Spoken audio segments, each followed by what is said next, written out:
നമസ്കാരം, ഭാരത് ലൈവിലേക്ക് സ്വാഗതം. ചേച്ചി, ശശി തരൂരുമായി ബന്ധപ്പെട്ട വിഷയത്തിൽ കോൺഗ്രസിൽ വലിയ അതൃപ്തി പോകുകയാണ്. കെ മുരളീധരൻ കഴിഞ്ഞ ദിവസം പറഞ്ഞത് ഏത് പാർട്ടിയിലേക്കാണ് പോകുന്നത് എന്നത് ശശി തരൂർ ഒന്ന് പറഞ്ഞാൽ നന്നായിരുന്നു, എന്താണ് ഉദ്ദേശമെന്ന് പറഞ്ഞാൽ നന്നായിരുന്നു എന്ന രീതിയിലൊക്കെ വലിയ ആക്ഷേപമൊക്കെ ശശി തരൂരിനെതിരായിക്കൊണ്ട് മുരളീധരൻ പറഞ്ഞിട്ടുണ്ടായിരുന്നു പരിഹാസ രൂപത്തിൽ. ഇപ്പോ സഞ്ജയ് ഗാന്ധിയുടെ ക്രൂരതയും അതുപോലെ തന്നെ ഇന്ദിരാഗാന്ധിയുടെ ക്രൂരതയും ഒക്കെ പറഞ്ഞുകൊണ്ട് ചില ഉറച്ച തീരുമാനങ്ങൾ എടുത്ത് തന്നെ പോവുകയാണോ ശശി തരൂർ? ശശി തരൂർ നേരത്തെയും കോൺഗ്രസുമായി പണ്ട് ശശി തരൂർ കോൺഗ്രസ് എത്തുന്നതിന് മുമ്പ് എഴുതിയിട്ടുള്ള പുസ്തകങ്ങളിലൊക്കെ ശശി തരൂർ കോൺഗ്രസിനെ വിമർശിച്ചിട്ടുള്ള ഒരാൾ തന്നെയാണ്. അതിനുശേഷം ശശി തരൂർ കുറച്ചു കാലം ജനപ്രതിനിധിയായിരുന്നപ്പോ അത്തരം വിമർശനം വേണ്ട എന്ന് വെച്ചതേ ഉള്ളൂ. അല്ലാതെ ശശി തരൂർ ഒരു കൃത്യമായ രീതിയിൽ കാര്യങ്ങൾ പറയുന്ന ഒരാളാണെന്നാണ് എന്റെ പക്ഷം. കുറച്ചെങ്കിലും അദ്ദേഹം നന്നായി വായിക്കുന്ന ഒരാളാണ്. അദ്ദേഹത്തെ സംബന്ധിച്ചിടത്തോളം അദ്ദേഹം ഇത്രയും പ്രശ്നം ഉണ്ടാകുന്നില്ല. കാരണം അദ്ദേഹത്തിന് കോൺഗ്രസിനെ സംബന്ധിച്ച് കോൺഗ്രസിന് ദേശീയത ഇല്ലാതാകുന്നു എന്നതിനെ സംബന്ധിച്ചൊക്കെ അദ്ദേഹത്തെ വലിയ അസംതൃപ്തി ഉണ്ടെന്നാണ് മനസ്സിലാക്കാൻ സാധിക്കുന്നത്. ഇപ്പൊ കോൺഗ്രസിനെ സംബന്ധിച്ച് നോക്കുകയാണെങ്കിൽ കഴിഞ്ഞ കാലങ്ങളിലെല്ലാം കോൺഗ്രസ് കുടുംബാധിപത്യം മാത്രമാണ് മുമ്പോട്ട് കൊണ്ടുപോയത്. ഇനി അല്ലെങ്കിൽ അവരുടെ റബ്ബർ സ്റ്റാമ്പുകളായി പ്രവർത്തിക്കുന്നവരെ മാത്രമാണ് നേതൃത്വത്തിലേക്ക് കൊണ്ടുവരുന്നത്. ഒന്ന് ആലോചിച്ച് നോക്കൂ, കോൺഗ്രസിന്റെ വർക്കിംഗ് പ്രസിഡന്റ് ആകാൻ ഏറ്റവും യോഗ്യനായ ശശി തരൂരിനെ പോലുള്ള ഒരാളെ കളഞ്ഞ ശേഷമാണ് മല്ലികാർജുൻ ഖാർഗെ പോലെ ഒരാളെ കൊണ്ടുവച്ചിട്ടുണ്ട്. അത് നെഹ്റു കുടുംബത്തിന്റെ വളരെ അടുത്ത ആളാണ്. സോണിയാഗാന്ധിയുടെയും രാഹുൽ ഗാന്ധിയുടെയും ഒക്കെ അടുത്ത ആളാണ് എന്നത് മാത്രമാണ് അതിലെ പരിഗണന നമുക്ക് മനസ്സിലാക്കാൻ സാധിക്കുന്നത്. അപ്പൊ തീർച്ചയായും അദ്ദേഹത്തിന് വേണ്ട പരിഗണന ലഭിക്കുന്നില്ല എന്നൊരു തോന്നൽ അദ്ദേഹത്തിന്റെ ഉള്ളിലുണ്ടാവും. പിന്നെ ഈ രാഷ്ട്രീയവുമായി ബന്ധപ്പെട്ടാണെങ്കിൽ കോൺഗ്രസ് ദേശീയധാരയിൽ നിന്ന് അകന്നു തുടങ്ങിയിട്ട് ഒരുപാട് കാലങ്ങളായി എന്നുള്ളത് തിരിച്ചറിവ് അദ്ദേഹത്തിനുണ്ട്. അപ്പോൾ ഇങ്ങനെയുള്ള പ്രശ്നങ്ങളൊക്കെ ഉള്ളപ്പോഴാണ് അദ്ദേഹം ഇത്തരത്തിലുള്ള കാര്യങ്ങൾ പറയുന്നത് എന്നുള്ളത് ഏറ്റവും പ്രധാനപ്പെട്ട കാര്യമാണ്. അടിയന്തരാവസ്ഥയുടെ കാര്യത്തിലാണെങ്കിൽ നമ്മളെവരും പറയുന്ന കാര്യം തന്നെ അദ്ദേഹം ഒന്ന് എടുത്തു പറഞ്ഞു എന്നുള്ളതേ ഉള്ളൂ. സാധാരണക്കാരായ ജനങ്ങൾക്ക് അടിയന്തരാവസ്ഥയുടെ ദുരിതം അനുഭവിച്ച കാര്യങ്ങളെ പറ്റി, എന്തായിരുന്നു അടിയന്തരാവസ്ഥയിൽ സംഭവിച്ചതിനെ കുറിച്ചൊക്കെ നമുക്ക് വ്യക്തമായിട്ട് അറിയുന്ന കാര്യമാണ്. അത് അദ്ദേഹം ഒന്ന് തുറന്നു പറയാൻ തയ്യാറായി എന്നതിന് അപ്പുറത്തേക്ക് മറ്റു കാരണങ്ങളുണ്ട് എന്ന് എനിക്ക് തോന്നുന്നില്ല. ഇപ്പൊ ഏറ്റവും കൂടുതൽ കോൺഗ്രസിൽ പ്രശ്നമാകുന്നത് അദ്ദേഹം കഴിഞ്ഞ ദിവസം പങ്കുവച്ച ഒരു സർവേയുമായി ബന്ധപ്പെട്ട പ്രശ്നങ്ങളാണ്. ആ സർവേ പങ്കുവച്ചതോടുകൂടി യഥാർത്ഥത്തിൽ അദ്ദേഹം ഇത്തരത്തിലുള്ള അഭിപ്രായങ്ങൾ പറയുന്നത് ഒരുപക്ഷെ അദ്ദേഹത്തെ അടക്കി നിർത്താൻ വേണ്ടി ഏതെങ്കിലും തരത്തിലുള്ള കാര്യങ്ങൾക്ക് ഏതെങ്കിലും തരത്തിലുള്ള ഒരു നീക്കുപോക്ക് കോൺഗ്രസിൽ ഉണ്ടാക്കുമെന്ന് തോന്നൽ കോൺഗ്രസിലെ നേതാക്കന്മാർക്ക് ഉണ്ടായിട്ടില്ല. നമുക്കറിയാം, അദ്ദേഹം മുഖ്യമന്ത്രിയാകാൻ സർവ്വതാ യോഗ്യനാണെന്ന് കേരളത്തിലെ ജനങ്ങൾക്കറിയാം. ഞാനൊരു കാര്യം ചോദിക്കട്ടെ, തിരുവനന്തപുരത്ത് അദ്ദേഹം ആദ്യം വന്നത് മുതൽ ഏതൊക്കെ സ്ഥാനാർത്ഥികളെ തിരുവനന്തപുരത്ത് അദ്ദേഹത്തിന് എതിരെ നിർത്തിയിട്ടുണ്ടെങ്കിലും അവരെ എല്ലാം തകർത്തുകൊണ്ട് മുന്നേറാൻ അദ്ദേഹത്തിന് കഴിഞ്ഞിട്ടുണ്ട് എന്ന കാര്യത്തിൽ ഒരു സംശയമില്ല. അദ്ദേഹത്തെ പോലെ ഒരാൾ, പ്രത്യേകിച്ച് രാജീവ് ചന്ദ്രശേഖരനെ പോലെ ഒരാൾ BJP-യിൽ നിൽക്കുമ്പോൾ തൊട്ടപ്പുറത്ത് കോൺഗ്രസിൽ അദ്ദേഹത്തെ പോലെ ഒരാൾ നിന്നാൽ അത് കോൺഗ്രസിന് ഗുണം ചെയ്യുമെന്ന കാര്യത്തിൽ യാതൊരു സംശയവുമില്ല. അത് മാത്രമല്ല, വരുന്ന തെരഞ്ഞെടുപ്പിൽ മുമ്പോട്ട് വെക്കാൻ പറ്റുന്ന, അല്ലെങ്കിൽ മുഖ്യമന്ത്രി സ്ഥാനാർത്ഥി എന്ന രീതിയിൽ മുന്നോട്ട് വെക്കാൻ പറ്റുന്ന ഏറ്റവും നല്ല സ്ഥാനാർത്ഥി അദ്ദേഹം തന്നെ ആയിരിക്കും എന്ന കാര്യത്തിൽ ഒരു സംശയവും വേണ്ടതാണ്. എന്നാൽ സ്ഥാനാർത്ഥി മോഹികളായ നിരവധി പേർ കോൺഗ്രസിലുണ്ട്, നമുക്കറിയാമല്ലോ. അത്തരത്തിൽ മുഖ്യമന്ത്രിയാവാൻ ഇരിക്കുന്ന ഒരുപാട് പേർ കോൺഗ്രസിലുണ്ട്. KC വേണുഗോപാൽ അടക്കമുള്ളവർ, KC വേണുഗോപാൽ, അതുപോലെ തന്നെ VD സതീശൻ, K മുരളീധരൻ, ഇങ്ങനെ ഇവരെല്ലാം അങ്ങനെ മുഖ്യമന്ത്രിയാകാൻ പറ്റുമോ എന്ന് നോക്കിയിരിക്കുന്നവരാണ്. വരുന്ന തെരഞ്ഞെടുപ്പിൽ അത്തരത്തിലുള്ള സാധ്യതകൾ ഉണ്ടെങ്കിൽ അത് മുതലാക്കണം എന്ന് വിചാരിക്കുന്ന ആൾക്കാർ തന്നെയാണ്. അതുകൊണ്ട് തന്നെയാണ് അദ്ദേഹം ഒരു സർവേ ഫലം മുന്നോട്ട് വെച്ചപ്പോൾ ആ സർവേ ഫലത്തെ കുറിച്ച് വളരെ കാര്യമായി ഇവർ അന്വേഷിച്ചിരിക്കുന്നു എന്നുള്ളതാണ് പ്രധാനപ്പെട്ട കാര്യം. ഈ സർവേ ഫലത്തിൽ പറയുന്നത്, ഈ സർവേ ഫലം പുറത്തു വന്ന ഉടനെ നേതാക്കന്മാരുടെ പ്രതികരണം ഉണ്ടായി. അതിൽ ഏറ്റവും മാന്യമായ പ്രതികരണം നടത്തിയ VD സതീശനാണ്. VD സതീശൻ പറയുന്നത് അദ്ദേഹം AICC വർക്കിംഗ് കമ്മിറ്റി അംഗമാണ്, അതുകൊണ്ട് അദ്ദേഹത്തെ കുറിച്ച് ഒരു കമന്റ് ഞാൻ തൽക്കാലം പറയുന്നില്ല. അഭിപ്രായമുണ്ട് എനിക്ക്. ഈ സർവേ ഫലം മാത്രമല്ല, അടിയന്തരാവസ്ഥയുമായി ബന്ധപ്പെട്ട വിഷയങ്ങളെ കൂടി കൂട്ടിച്ചേർത്തുകൊണ്ടാണ് അദ്ദേഹം പറഞ്ഞത്. എനിക്ക് അഭിപ്രായമുണ്ട്, പക്ഷെ ഞാനത് പറയുന്നില്ല. അദ്ദേഹം AICC വർക്കിംഗ് കമ്മിറ്റി അംഗമായതുകൊണ്ട് ദേശീയ നേതൃത്വം പറയട്ടെ എന്ന മാന്യമായ നിലപാട് സ്വീകരിച്ചത് അക്കാര്യത്തിൽ എനിക്ക് തോന്നുന്നു ഒരുപക്ഷെ VD സതീശനാണ്. അതിനുശേഷം മുഖ്യമന്ത്രി ആകാൻ കച്ച കെട്ടിയിരിക്കുന്ന K മുരളീധരൻ അദ്ദേഹം വിശ്വപൗരനാണെങ്കിൽ വേറെ എവിടെയെങ്കിലും സർവേ നടത്തട്ടെ എന്നാണ്, കേരളത്തിൽ വേണ്ട, വേറെ എവിടെയെങ്കിലും സർവേ നടത്തിക്കോട്ടെ എന്നാണ് K മുരളീധരൻ പറഞ്ഞത്.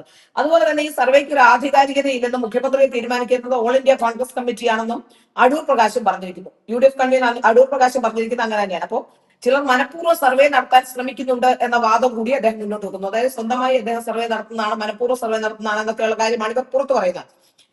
അതുകൊണ്ട് അത്തരം കാര്യങ്ങളിലുള്ള പ്രതികരണങ്ങൾ അനാവശ്യമാണ് എന്നും അടൂർ പ്രകാശ് പറയുന്നുണ്ട്. ഏതായാലും സർവേക്ക് യാതൊരു ആധികാരികതയില്ല എന്ന വാദം അവർ മുന്നോട്ട് വെക്കുന്നുണ്ട്. മുതിർന്ന നേതാക്കൾ സ്വയം നിയന്ത്രിക്കണം എന്നും അദ്ദേഹം പറയുന്നുണ്ട്. PV അൻവറിന്റെ പ്രവേശനം സംബന്ധിച്ചൊക്കെ ചോദിക്കുമ്പോൾ അതിനെക്കുറിച്ച് ഇപ്പൊ ഇതുവരെ ധാരണയൊന്നും ആയിട്ടില്ല എന്നൊക്കെ പറയുന്നുണ്ടെങ്കിലും ഈ സർവേയുടെ കാര്യത്തിൽ കൃത്യമായ രീതിയിൽ അന്വേഷണം നടന്നിരിക്കുന്നു എന്ന് മനസ്സിലാക്കാൻ സാധിക്കുന്നു. 28.3% പേരുടെ പിന്തുണ തരൂരിനുണ്ടെന്നാണ് തരൂർ പുറത്തുവിട്ട vote vibe survey. Vote vibe survey എന്ന് പറഞ്ഞൊരു സർവേയിലാണ് ഈ കാര്യങ്ങൾ വന്നിട്ടുള്ളത്. അതിൽ 27% പേർ UDF ആരാകും മുഖ്യമന്ത്രി എന്നതിൽ അനിശ്ചിതത്വമുണ്ട് എന്ന് അഭിപ്രായപ്പെടുന്നുണ്ട് എന്ന വാദവും അവർ മുന്നോട്ട് വെക്കുന്നുണ്ട്. 24% പേർ LDF മുഖ്യമന്ത്രിയെ KK ശൈലജ വരണം എന്ന് ആവശ്യപ്പെടുന്നു. 17.5% പേരുടെ പിന്തുണ മാത്രമാണ് പിണറായിക്കുള്ളത് എന്നും ഒക്കെ ആ സർവേയിൽ പറയുന്നുണ്ട്. എന്നാൽ 41.5% പേർ LDF അനിശ്ചിതത്വം ചൂണ്ടിക്കാണിക്കുന്നുണ്ട്. ഈ സർവേയാണ് പുറത്തുവിട്ടിരിക്കുന്നത് എന്നാണ് ഇവർ പറയുന്നത്. അതേസമയം സർവേക്ക് പിന്നിൽ ഒരു തട്ടിക്കൂട്ട് ഏജൻസിയാണ് എന്നൊക്കെ അടൂർ പ്രകാശ് പറഞ്ഞു വെക്കുന്നു. കോൺഗ്രസ് നേതൃത്വവും അങ്ങനെ തന്നെയാണ് വിലയിരുത്തുന്നത്. അതായത് കേരളത്തിൽ തനിക്ക് ജനപ്രീതി ഉണ്ടെന്ന് വരുത്തി തീർക്കാനുള്ള ശ്രമമാണ് ശശി തരൂർ നടത്തുന്നത് എന്ന വാദം ഇവർ മുന്നോട്ട് വെക്കുന്നു. കേരള വോട്ട് വൈബ് ഏജൻസി എന്ന് പറയുന്ന ഈ ഏജൻസി ഉണ്ടായത് 2.5 മാസം മുമ്പാണെന്ന വാദമൊക്കെ ഇവർ മുന്നോട്ട് വെക്കുന്നുണ്ട്. ഏതായാലും ശശി തരൂർ ട്വീറ്റ് ചെയ്ത സർവേക്ക് യാതൊരു ആധികാരികതയും ഇല്ല എന്നൊക്കെ പറഞ്ഞുകൊണ്ട് അദ്ദേഹത്തെ വീണ്ടും ഒരു പ്രതിസന്ധിയിലേക്ക് ആക്കാനോ അല്ലെങ്കിൽ അദ്ദേഹം എന്തോ അധികാരമൊക്കെയാണെന്ന് വരുത്തി തീർക്കാനോ ഒക്കെയുള്ള ശ്രമം നടത്തുന്നുണ്ട് എന്നാണ് മനസ്സിലാക്കാൻ സാധിക്കുന്നത്. ശശി തരൂരിനെ സംബന്ധിച്ചിടത്തോളം ശശി തരൂർ കോൺഗ്രസ് വിട്ട് മറ്റെങ്ങും പോകുന്നില്ല എന്ന് നിരവധി തവണ അദ്ദേഹം തന്നെ വ്യക്തമാക്കിയിട്ടുള്ളതാണ്. യഥാർത്ഥത്തിൽ അദ്ദേഹത്തിന്റെ പോക്ക് BJP-യിലേക്കാണോ എന്ന് പോലും പലപ്പോഴും പലർക്കും സംശയം ഉണ്ടാവുകയും പലവട്ടം പലരും വാർത്തയ്ക്കുകയും ഒക്കെ ചെയ്തിട്ടുണ്ട്.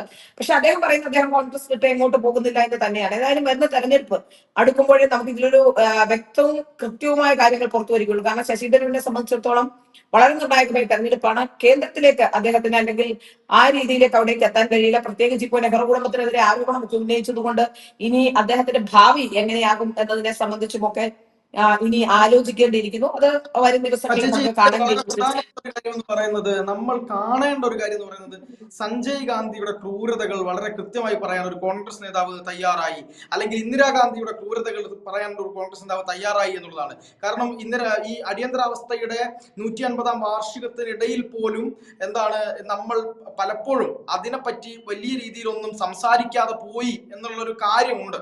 സത്യത്തിൽ കൊടും ക്രൂരതകളാണ് നടന്നത്. പലപ്പോഴും ഗുജറാത്ത് കലാപമൊക്കെ ചർച്ച ചെയ്യുന്ന സമയത്ത് നമ്മൾ എന്തുകൊണ്ടാണ് ഈ പറയുന്ന സ്റ്റെറിലൈസേഷൻ അടക്കമുള്ള ക്രൂരതകളെ പറ്റി ചർച്ച ചെയ്യാത്തതെന്നൊരു ചോദ്യം ഉണ്ടായിരുന്നു. അത് വലിയൊരു ചോദ്യം, അതായത് വലിയൊരു ചർച്ചയിലേക്ക് കൂടിയല്ലേ തരൂർ ഈ ഒരു വിഷയം എടുത്തിട്ടിരിക്കുന്നത്? തീർച്ചയായും അതെ. ഏറ്റവും കൂടുതൽ ചർച്ച ചെയ്യേണ്ട പ്രത്യേകിച്ച് രാഷ്ട്രീയ വിദ്യാർത്ഥികൾ, അതുപോലെ തന്നെ മാധ്യമ പ്രവർത്തകർ, കേരളത്തിലെ പൊതുജനങ്ങളൊക്കെ ഈ അടിയന്തരാവസ്ഥയുടെ തിക്തഫലങ്ങളെ കുറിച്ച് കൂടുതൽ അറിയാനും ചർച്ച ചെയ്യാനും പഠിക്കാനും സാഹചര്യം ഉണ്ടാകുന്ന രീതിയിലാണ് അദ്ദേഹത്തിന്റെ ഓരോ വാക്കുകളും. അദ്ദേഹം എടുത്തെടുത്ത് ഇന്ദിരാഗാന്ധിയുടെ ക്രൂരതകളും സഞ്ജയ് ഗാന്ധിയുടെ ക്രൂരതകളും സ്റ്റെറിലൈസേഷൻ അടക്കമുള്ള കാര്യങ്ങളും ഒക്കെ എടുത്തെടുത്ത് അദ്ദേഹം പറയുമ്പോൾ അത് ഒരു രാഷ്ട്രീയ വിദ്യാർത്ഥികളെ സംബന്ധിച്ചിടത്തോളം അല്ലെങ്കിൽ അത് ആശയ പ്രചാരകരെ സംബന്ധിച്ചിടത്തോളം അത് പഠിക്കേണ്ടതുണ്ട്. അത് വ്യക്തവും കൃത്യമായ ജനങ്ങളിലേക്ക് എത്തിക്കേണ്ടതുണ്ട്. അടിയന്തരാവസ്ഥയുടെ തിക്തഫലങ്ങൾ അനുഭവിച്ച ഒരു ജനതയുടെ മുന്നിലേക്ക് അത് മനഃപൂർവ്വമോ അല്ലെങ്കിൽ ഏതെങ്കിലും നറേറ്റീവ് കൊണ്ടോ മറയ്ക്കപ്പെടുന്ന ചില സത്യങ്ങളെ അദ്ദേഹം തുറന്നു പറയാൻ തയ്യാറായി എന്നത് വലിയ കാര്യം തന്നെയാണ് അദ്ദേഹം ചെയ്തിരിക്കുന്നത്. വലിയ ചർച്ചയ്ക്ക് വഴിമരുന്നിടേണ്ട വിഷയമാണ്. ഈ അടിയന്തരാവസ്ഥയുടെ 50-ാം വാർഷികത്തിൽ പോലും നമ്മൾ ആരും ചർച്ച ചെയ്യാത്ത ഒരു പ്രധാനപ്പെട്ട പോയിന്റിലേക്ക്, അദ്ദേഹം ഒരു കൃത്യമായ പോയിന്റിലേക്ക് ഈ വിഷയങ്ങൾ തുറന്നിടുകയായിരുന്നു എന്ന കാര്യത്തിൽ യാതൊരു സംശയവുമില്ല. സംസ്ഥാന വ്യാപകമായി ചർച്ച ചെയ്യേണ്ട, ലോകവ്യാപകമായി ചർച്ച ചെയ്യേണ്ട ഒരു പ്രധാനപ്പെട്ട വിഷയത്തിലേക്ക് കോൺഗ്രസിന്റെ ക്രൂരതകളെ പറ്റി, അടിയന്തരാവസ്ഥയിൽ ഇന്ത്യ ചെയ്ത ക്രൂരതകളെ പറ്റി, ഇന്ത്യയുടെ കടുംപിടുത്തത്തെ പറ്റി, അങ്ങനെ സഞ്ജയ് ഗാന്ധിയുടെ ക്രൂരതകളെ പറ്റിയൊക്കെ തുറന്നു പറയുമ്പോൾ ഇത് വലിയ ചർച്ചയാവേണ്ടതുണ്ട് എന്ന കാര്യത്തിൽ സംശയമില്ല. കോൺഗ്രസ് വളരെ ജനാധിപത്യവും മൃദുസമീപനവും ഒക്കെ പറയുന്ന കോൺഗ്രസിന്റെ ഒരു മുഖം, ഒരു പുതിയ മുഖം അല്ലെങ്കിൽ ഉണ്ടായിരുന്ന ഒരു മുഖം അനാവരണം ചെയ്യപ്പെടുകയാണ് അദ്ദേഹത്തിന്റെ ഈ വാക്കുകളിലൂടെ എന്ന കാര്യത്തിൽ യാതൊരു സംശയവും. ചേച്ചി, അതിനോടൊപ്പം ഒരു പ്രധാനപ്പെട്ട ഒരു കാര്യം കൂടെ, അതായത് ശശി തരൂർ BJP-യിലേക്ക് പോകുന്നു എന്ന തരത്തിൽ കോൺഗ്രസിനുള്ളിൽ വലിയ പ്രതീതി സൃഷ്ടിക്കപ്പെട്ടിരിക്കുന്നു. അതുകൊണ്ട് തന്നെ കോൺഗ്രസിൽ യാതൊരു തരത്തിലുള്ള പരിഗണനയും ശശി തരൂരിന് നൽകേണ്ടതില്ല എന്ന ഒരവസ്ഥയിലേക്കാണ് കാര്യങ്ങൾ പോകുന്നത്. ഒപ്പം ഈ സർവേ ഫലങ്ങളൊക്കെ ഇങ്ങനെ പറയുമ്പോഴും അതിനെ കോൺഗ്രസ് നേതാക്കൾ എതിർക്കുമ്പോഴും കേരളത്തിൽ മുഖ്യമന്ത്രിയാവാൻ ശശി തരൂരിനെയും മറ്റു കോൺഗ്രസ് നേതാക്കളെയും വെച്ച് നോക്കുമ്പോൾ യാഥാർത്ഥ്യം പറയുകയാണെങ്കിൽ ശശി തരൂരിനേക്കാൾ മികച്ച വേറെ ആരും കോൺഗ്രസിൽ ഉണ്ട് എന്ന് നമുക്ക് തോന്നുന്നില്ല. അതല്ലേ യാഥാർത്ഥ്യം? തീർച്ചയായും അതെ. ശശി തരൂരിനെക്കാട്ടി മികച്ചൊരു സ്ഥാനാർത്ഥി ഉണ്ടെന്ന് എനിക്ക് തോന്നുന്നില്ല. K മുരളീധരൻ ഒരു പരിധി വരെയൊക്കെ ഓക്കെ ആയിരുന്നു. ഏതായാലും ശശി തരൂരിനോളം യോഗ്യനായ ഒരാൾ ഇപ്പോ കോൺഗ്രസിൽ നിലവിലില്ല എന്നുള്ള കാര്യത്തിൽ സംശയമില്ല.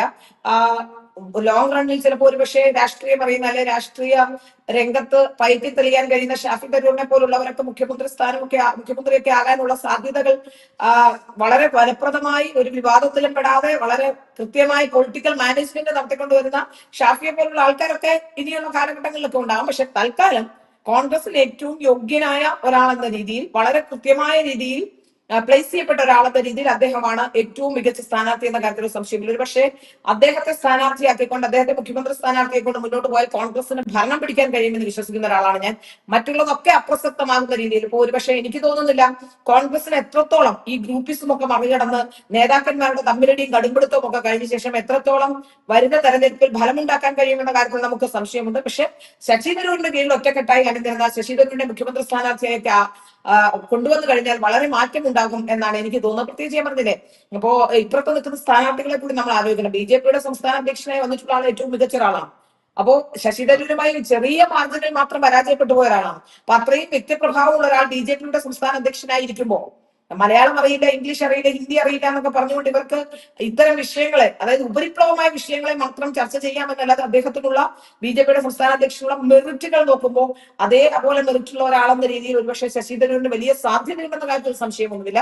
ശശി തരൂരാണ് അതിന് പരമയോഗ്യൻ എന്ന കാര്യത്തിൽ സംശയമൊന്നുമില്ല. ബാക്കി കോൺഗ്രസിനുള്ളിൽ ആരാണ് ഈ ശക്തമായി പിണറായി വിജയനോടൊപ്പം അല്ലെങ്കിൽ പിണറായി വിജയന് ഒരു എതിരാളി എന്ന രീതിയിൽ പിടിച്ചു നിൽക്കാൻ പറ്റുന്ന ഒരു നേതാവും കോൺഗ്രസിനുണ്ടെന്ന് തോന്നുന്നില്ല. കെ സുധാകരനായിരുന്നു കുറച്ചെങ്കിലും ഉണ്ടായിരുന്നത്. കെ സുധാകരനെ ഷെഡിൽ ഇരുത്തിയ സ്ഥിതിക്ക് തൽക്കാലം അത്തരം നല്ലൊരാളില്ല. ഒരുപക്ഷെ കെ സുധാകരനെ മുൻനിർത്തി പോയാലും മുഖ്യമന്ത്രി സ്ഥാനാർത്ഥി ഉയർത്തി കാട്ടിയിരുന്നെങ്കിലും ഒരുപക്ഷെ അതിനുള്ള സാധ്യതകൾ ഉണ്ടായിരുന്നു. കാരണം ശക്തനായ ഒരു നേതാവെന്ന ഒരു നറേറ്റീവ് ഉണ്ടാക്കാൻ അദ്ദേഹത്തിന് കഴിയുമായിരുന്നിരിക്കാം. അതുപോലെ തന്നെ ശശി തരൂരിനും അദ്ദേഹം വളരെ സോഫ്റ്റ് ആണ് സംസാരത്തിലൊക്കെ എങ്കിലും അദ്ദേഹത്തിന് കൃത്യമായ വ്യക്തിത്വമുള്ള ഒരാളെന്ന രീതിയിൽ ഒരുപക്ഷെ കേരളത്തിലെ പൊതുസമൂഹം അദ്ദേഹത്തെ ഒരു മുഖ്യമന്ത്രി സ്ഥാനാർത്ഥി എന്ന രീതിയിൽ അംഗീകരിച്ചേരും എന്ന കാര്യത്തിൽ സംശയമില്ല. ഏതായാലും കോൺഗ്രസ് എടുക്കുന്ന തീരുമാനം, അതിൽ തീർച്ചയായും കോൺഗ്രസ് ഒരിക്കലും ശശി തരൂരിന്റെ ഫേവറായ തീരുമാനം എടുക്കുമെന്ന് ഞാൻ വിശ്വസിക്കുന്നില്ല.